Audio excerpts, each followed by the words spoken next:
Hai, selamat datang dan mendengarkan audiobook Mangatun.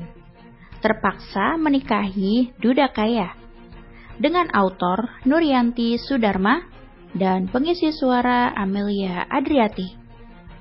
Episode 4. Di sisi yang lain, seorang gadis sedang berkemas hendak pulang. Ya, memang, jam sudah menunjukkan pukul 21.40. Dia berjalan sambil asik bersenandung. Begitulah gadis itu. Apapun kondisinya, dia tetap bisa mengendalikan hati dan pikirannya. Mungkin bagi mereka yang melihat gadis tersebut akan merasa iri, dan mungkin berpikir bahwa kehidupan gadis itu enak, bak seorang putri dari kalangan bangsawan. Padahal kenyataannya berbeda jauh dari apa yang mereka lihat.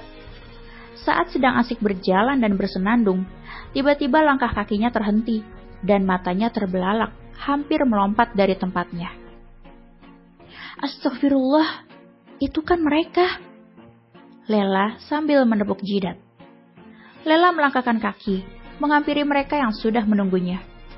Siapakah mereka? Selamat malam, Tuan. Lela menyapanya, dengan senyum bersinar cerah secerah mentari pagi yang menyapa bumi. Selamat malam, Nona Lela. Ucap seorang lelaki yang berbadan kekar, namun sudah terlihat rambut putih yang sudah tumbuh liar sesuka hatinya. Ada apa Tuan kemari? Tanya Lela terbata-bata. Bukannya jadwal pembayarannya masih bulan depan kan Tuan? Imbuhnya lagi, sambil mengingat-ingat tanggal jatuh tempo pelunasan utang orang tuanya. Nona. Ternyata Anda cukup pintar juga ya. Pria itu menyeringai, membuat siapapun yang melihatnya begidik takut. Ya Allah, lindungi aku. Aku gak tahu maksud dan tujuan mereka. Batin Lela. Maksud Anda, Tuan? Lela yang tidak mengerti apa-apa bertanya balik. Pria itu tertawa lagi, membuat Lela semakin bingung. Nona, kata-katanya tergantung. Kini pria itu membalikkan badan yang tadinya menghadap Lela, kini membelakanginya. Sembari menarik nafas dalam, memberi jeda pada kalimatnya. Saya kemari ingin memberikan bantuan untuk Anda. Bantuan? Lela semakin dibuat bingung. Berbagai pertanyaan mengenai hal-hal buruk pun kini berseliweran, tak karuan di kepalanya. Ya, bantuan. Saya akan berbaik hati kepada Anda, Nona. Karena batas penentuan pelunasan hutang orang tua Anda hanya tinggal beberapa bulan lagi. Dan saya yakin, Anda tidak akan mampu melunasinya. Ucap pria itu. Apa maksud pria itu? Apa jangan-jangan? Tidak. Batin Lela. Melihat Lela tidak bereaksi apapun, pria itu melanjutkan kembali kalimatnya. Sambil berjalan mendekati Lela.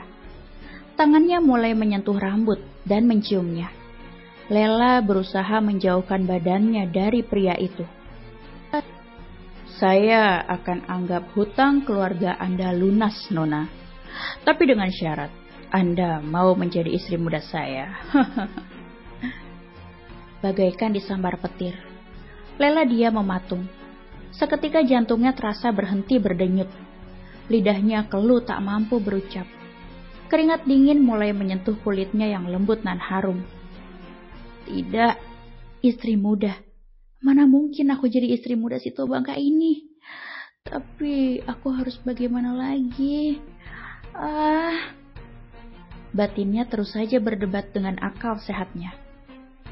Tenang Nona, saya bukan pria sekejam itu. Saya akan memberikan waktu untuk Anda berpikir hingga 2 minggu ke depan. Pilihannya ada 2. Anda menikah dengan saya lalu hutang keluarga Anda lunas, atau Anda memilih keluarga Anda yang membayarnya dan Anda tidak akan melihat mereka lagi. Semua Anda yang menentukan, Nona. Lanjut pria itu lagi. Lela yang bingung tak tahu harus menjawab apa, kini dia hanya diam saja. Seolah-olah semuanya mati. hingga dia tidak menyadari orang-orang yang berbadan besar tapi menyeramkan tadi sudah tidak di tempat lagi. Lela melangkahkan kakinya masuk ke dalam rumah kontrakannya. Bisa Anda bayangkan rumah kontrakannya seperti apa? Lela duduk di kursi rotan yang ada di rumah kontrakannya, sambil pikirannya terus memikirkan ucapan pria itu. Astagfirullah, Lela mendesah. Tidak mungkin kan aku jadi istri mudanya, sementara usianya lebih pantas jadi ayahku. Tapi aku juga gak mungkin mengorbankan keluargaku. Air mata yang ia tahan selama ini, kini tanggulnya jebol. Hingga tak terasa air matanya mengalir ria menyentuh pipi mulusnya. Wardan Praditya atau Tuan Zeno. Ya, pria itu dia. Pria yang berusia 42 tahun. Punya kerajaan bisnis di mana-mana. Bahkan kekayaannya mungkin tak akan habis oleh 7 turunan. Entah berapa perempuan yang pernah menjadi istrinya. Walaupun begitu, istri pertamanya tetap bertahan dengannya. Alasannya? Entahlah.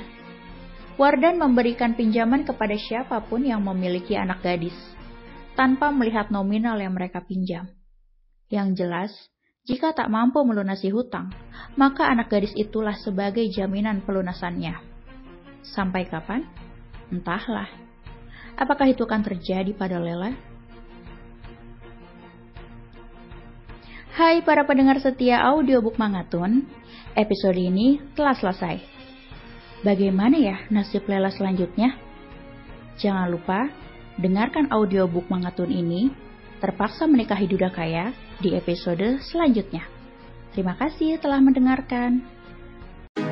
Kalau kamu mau dengar audiobook lebih banyak dan gratis, segera download Audiotune.